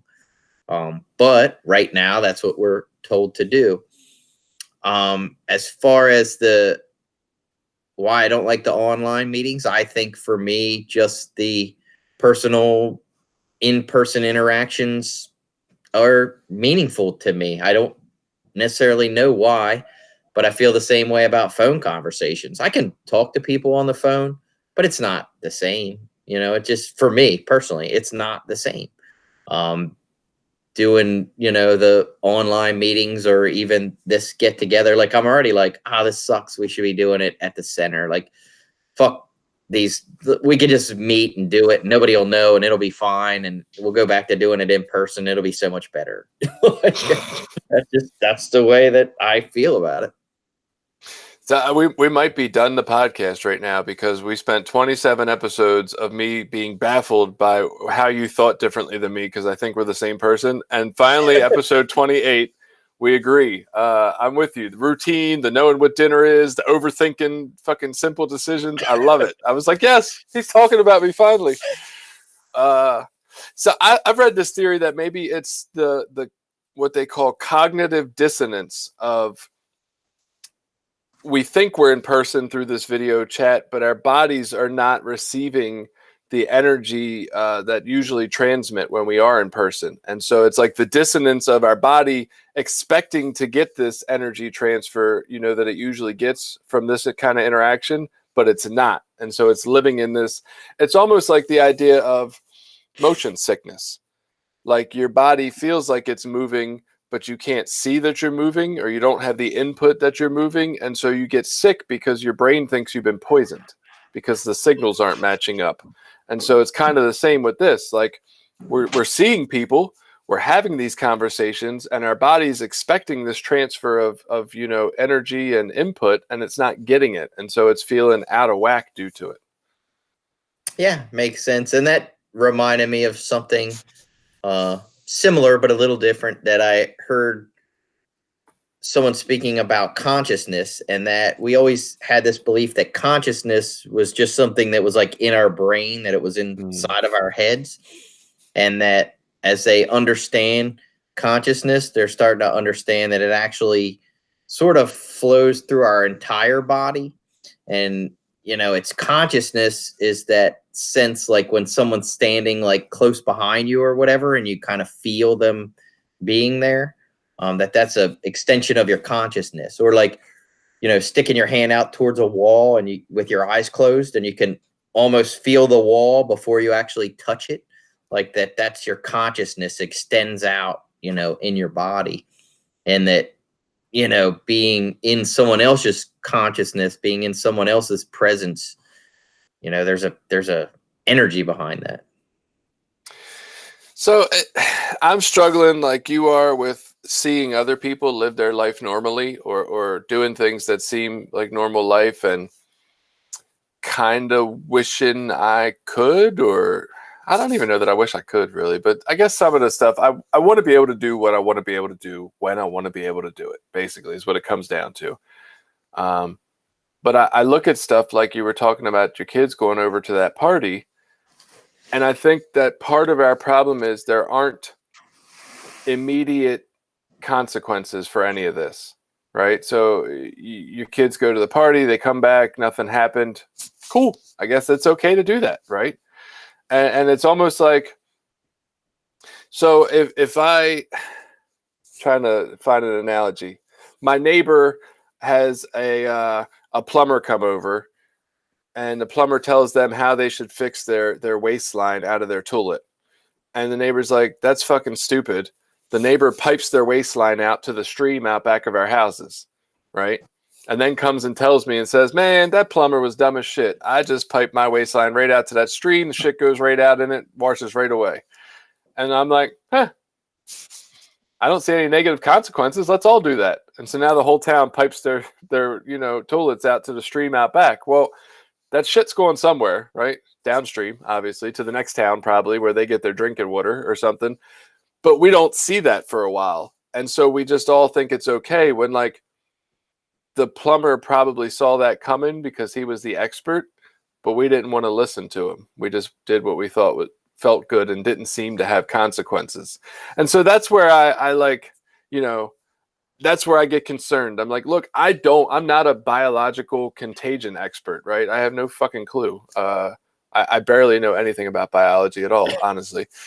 And so I can do what seems like it's going to be okay and what doesn't seem to have consequences. I just worry about we talked about it before, that hard-won experience. I'm not sure I want hard-won experience in this area, right? I want to just play it safe, I think. Yeah, and I think the lack of understanding on coronavirus, COVID-19, is part of the problem for me. I can look at all around the world. There are different countries that have different approaches to how they're addressing this. And in countries that are having more lax restrictions and are putting it more on like personal responsibility, they have some of the same practices, but they haven't like shut down their whole country. They haven't shut down all their restaurants. They haven't shut down their social gatherings. And they're not seeing negative health consequences. And then in this country, it's almost the reverse. Like we've shut down all these things, and we're doing all these restrictions to try to mitigate the problem. But yet every day the numbers, now they're pretty staggering. We're up over 900,000 cases. We'll be at 1 million cases probably by the end of the week, before we get into May. we'll be at a million cases and probably 60,000 plus deaths. And it's like, I thought we were trying to reduce the surge. I don't know that we're ever going to stop the spread of the virus.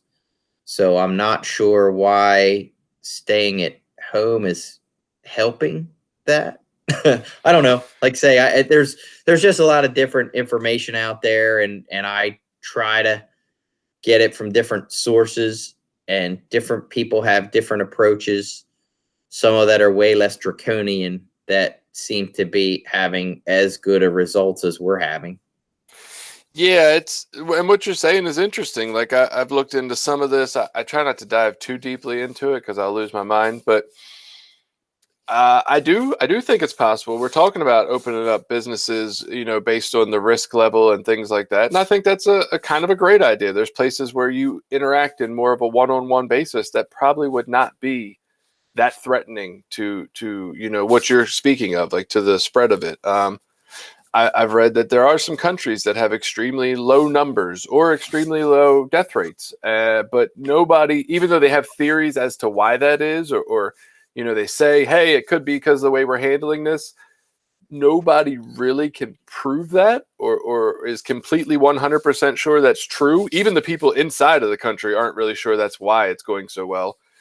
And like, I guess if they knew if there was this proven method, much more countries around the world would adopt it. And the fact is that we really don't understand a whole lot about this is what I'm thinking more and more, is that we're just really baffled by how this is working and what's going on. I remember reading early on that if you weren't getting like a 12% positive rate when you tested, you weren't testing enough people. And that's what about should be the right, positive test. And every time I look at anywhere in the US that's testing, it's like a 33% positive rate. And so I say we're really just testing super sick people at this point. We're not really testing to find out who has it. We're just testing people we're pretty sure have it. And yeah. And I was telling you, I have the anecdotal, my friend who got sick like a month ago with this and had a really brutal time, and she thought she might die, and then she got better, and she's been better for like 2 weeks, and now she's on her deathbed again. And it's like, well, that's not my understanding of how this works. What the fuck? Like, what is real with this? And I said this to you before we got on the actual podcast, but listen, Disney World is shut the fuck down right now, right? Disney World, who makes billions from having people at their parks, is shut down and is not even thinking about opening up, and is talking about not opening up until 2021. So you can say what you want about governments being overprotective or too reactive or people being stupid or whatever. If Disney World is turning away all these billions of dollars, right, there's a fucking reason. And to me, that I'm wondering if we're not almost not being told the extent of what we don't know, because they don't want, a global panic. But I think this shit's more dangerous than we realize. And I think that's why this company is forgoing all this money, and everybody's kind of on board with fuck it, shut down. Like, I think there's more to this than we really know. Yeah. And I mean, again, I can see, I'm not a pandemic expert either. I don't know what the fuck I'm talking about. I'm just trying to make common sense out of it. Right. But I can see like huge gatherings not being a good idea. I can see, maybe we shouldn't be having concerts at our local concert venue where there's 30,000 or 40,000 people, crammed together, sharing bathrooms and space and all like that. That makes sense. That's probably a good idea. But is going to the local restaurant or the gym, like, is that really the same thing as being locked in a facility with, or not locked in, but being, put in a facility with 50,000 people? Like, I don't know. The other thing I think is crazy about all this is, you're right. We are only testing sick people. I mean, obviously, if you look at all the testing centers, at least the ones that are opening up around Maryland, every one of them, you need a doctor's note before you can even go get a test. And Right. if you call your doctor, which we did for 2 different occasions and said, hey, you know, one was for my daughter when she was sick. They said, no, you don't need to be tested or anything. You might even have it, but we're not going to test you for it. It's like, well, what the fuck, you know? And so we're not testing people unless they are high risk and, you know, probably have it. Yeah, and I believe you saw probably our friend David. His little child had a high fever, and they were in the hospital, and they refused to test. Yeah, and so it's like, damn. yeah, there's misinformation there, and then there's, of course, rumors, but I guess conspiracy theories, if you want to call it that. Okay, so for hospitals right now, the funding, their income is way off because they've closed a lot of elective surgeries. They've canceled a lot of elective, procedures, things like that. They're trying to really keep, a minimum amount of what I'll call customers coming in. I guess patients is a better word. But, they're trying to limit the amount of patients they have coming in, but yet they have completely ramped up, all these things like ventilators and emergency care and all that. So they have this drastically increased cost of operations and a drastically decreased clientele coming in. So what they're doing is they get more funding for COVID-19 patients under the CARES Act. So any confirmed case that they have, they get additional funding from Medicaid or Medicare, whichever one, to take care of that customer. So the rumor is anyone that even remotely shows signs and then dies of, let's say, a heart attack or something that has totally unrelated, if they have it or possibly had it, they're just counting them as being a COVID-related death. So there's things like that are being reported. Again, I don't have the evidence to say whether that's true or not, but they're saying that that's increasing the number of deaths related to the virus as well. That's possible. I mean, anything really is possible when it comes to this. I'm sure. I don't like to just automatically exclude conspiracy theories. I get that sometimes governments can act in shady ways behind closed doors. I'm not going to say that doesn't happen. I will say I get lost a lot of times when people start going a little into the conspiracy theory realm. It gets a little too much for me quickly, like real quickly, like when they're, oh my God, I don't even want to get into what I looked at the other day. It was out there for me. Maybe it was very normal. I don't know, but it seemed very out there. And so I just try to look at some common sense behaviors out of this, right? I try to put together little factors that I can. I'm not a biological expert whatsoever. So I try to look at information I do have and say, what makes sense about this information? And so, like I said, if huge companies are foregoing money, look, people don't give up money. That's all I know, right? People in this world love money and they want more of it. And so for them to turn it away, that means something serious to me, right? For people to shut down schools and stuff, like that seems really serious to me. And I guess I just look at the seriousness of the decisions we've made and I say, that scares me because I don't see us making these kind of decisions over something that's, quoted as being just like the flu or a minor deal. Like that's decisions you make when shit's a really big deal.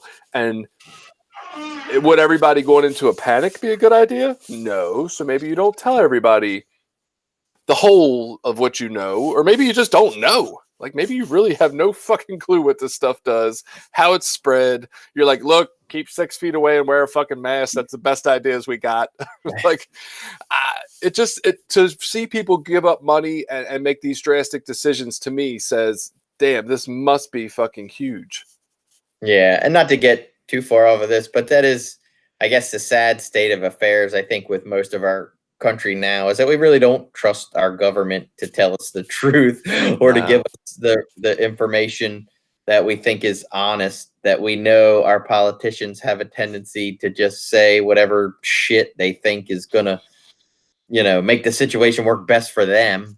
And that, there really is no trust in the information coming out of them. And on top of that, with a lot of this virus stuff, we do know for a fact that reporting of cases has been inconsistent.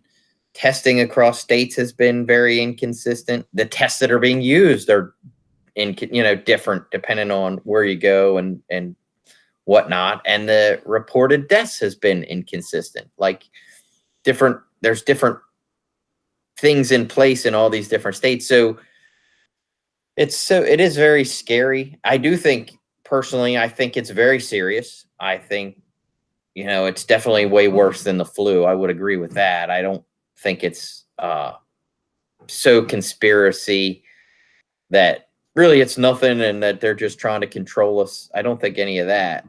I just think there's so much distrust of the government and distrust of the information that comes out of them, on top of the fact that the information changes every couple days, weeks. You're hearing something new that you didn't know before. Oh, now dogs can get it and cats can get it. And then it's like, well, shit, does that mean dogs and cats can transmit it to people?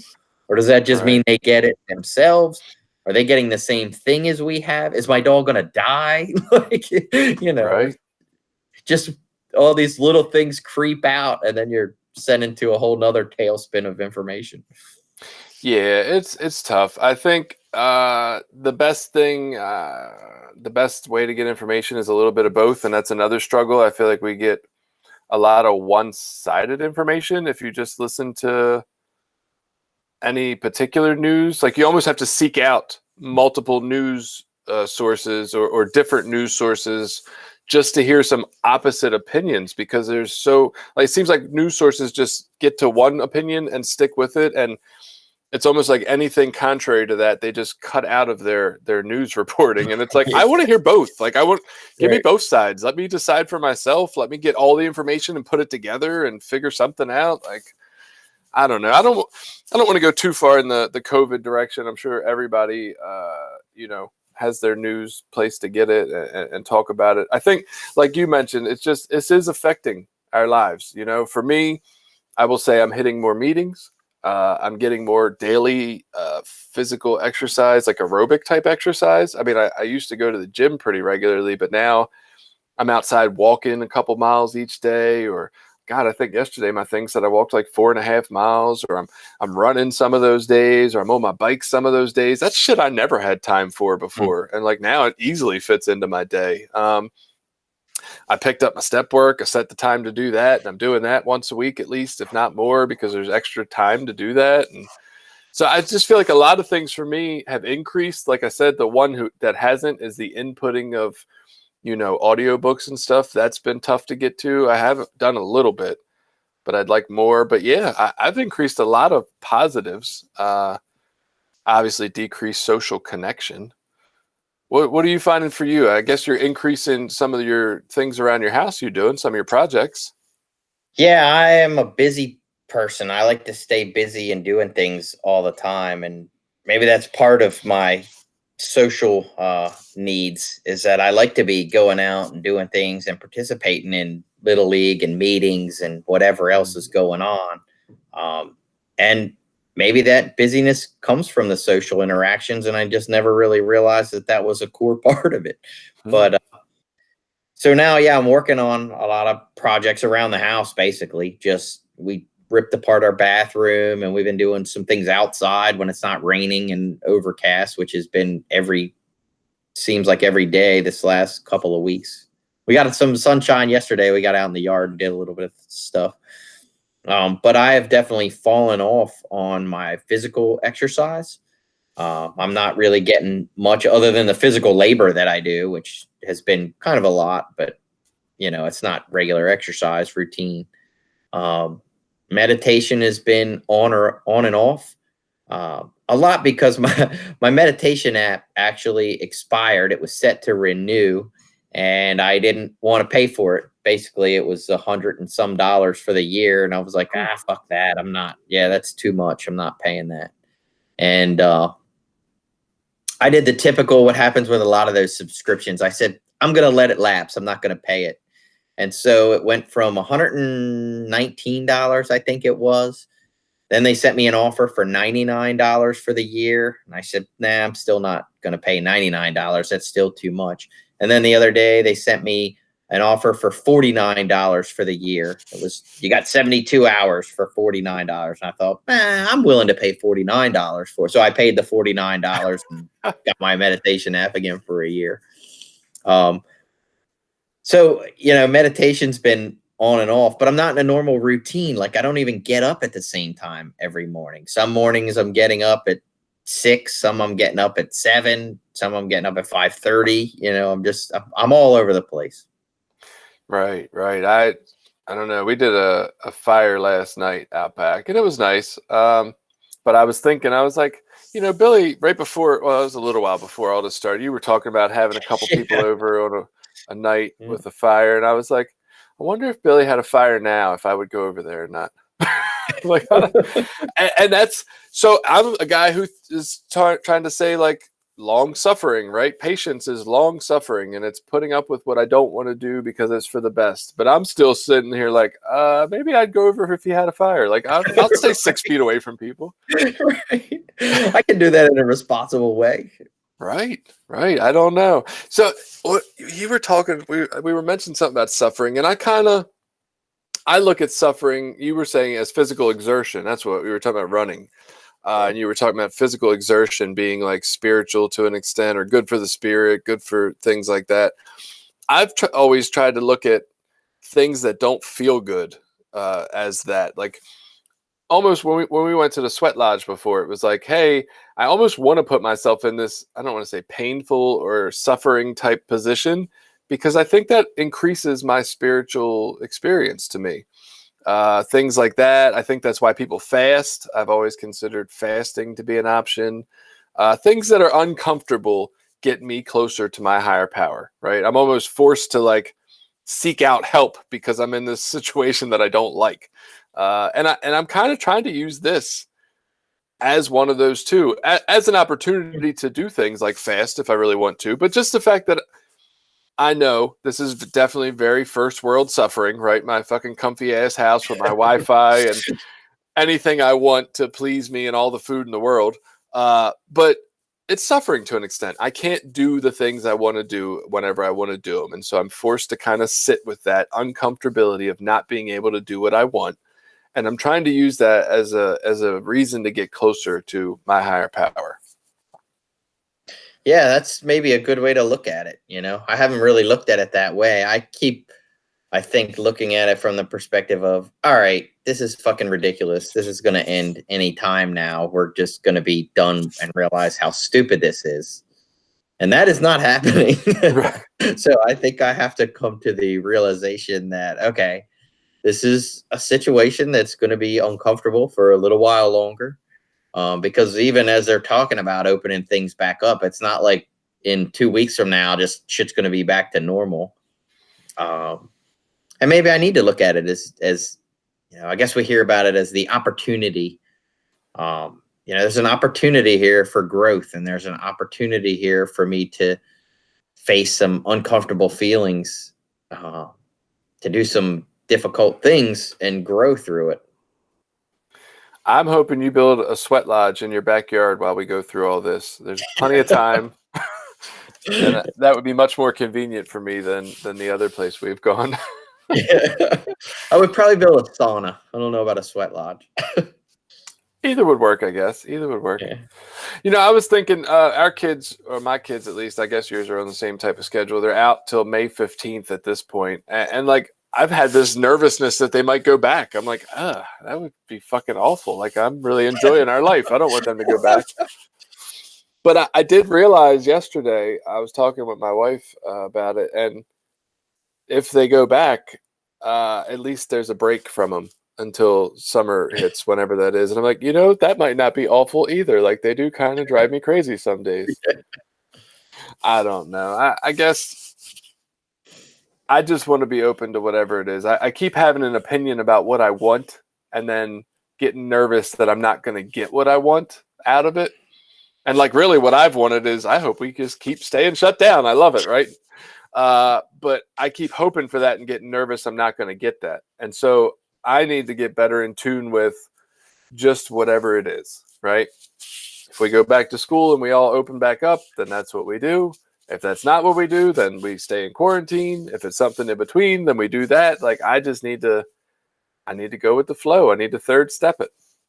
Yeah, and I think that's exactly when I talk about my self-centeredness creeping back in, like this is the exact, specific area where it's happening. It's like I'm not getting what I want.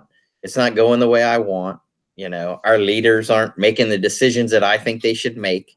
So now instead of just trying to accept things as they are, I am resisting and, sort of pouting, throwing a temper tantrum, being annoyed and disgusted. And, it's like I want to take my ball and go home at this point. You guys aren't doing what I want. This isn't going the way I want it to go. So fuck you guys. I'm just going to, I'm going to ignore what you say and do what I want to do. And, Right. That's that. When I talk about self-centeredness, that's what, that's my self-centeredness creeping back in. I think I know what's best. I think I know what I need to make me happy, and I don't give a shit about anyone else. No, that makes total sense. I'm with you. I definitely need to continue to get that external input, and that's what I think could most help my life this week. Meditation and more external input. Maybe that's my two focuses before we meet up next week. Yeah, which I guess that's good. Is next week May? Are we on step 5 already? Oh wow, yeah, we'll be May. I think shit. this Is there anything to even say about step 5? No. Shortest podcast ever. Just to make mention for anybody who normally listens on the app right now, as we're recording, not to get technical, but we're recording on video software, and I'm not editing it whatso fucking ever on video software. And so if you actually listen to us on YouTube, I guess normally people would call it bonus material is on there. For us, it might be like penalty material to have to listen to an extra half an hour of us talking about what the fuck ever. But you're welcome to do that if you want to look for us on YouTube. There's extra conversation that is not on the actual podcast episode that just I'm not editing out. So what the fuck? I don't know. It's probably not any more interesting than what we talk about here, but it's there. You got anything else you're thinking about today? No, that's it for my week. It's pretty unactive.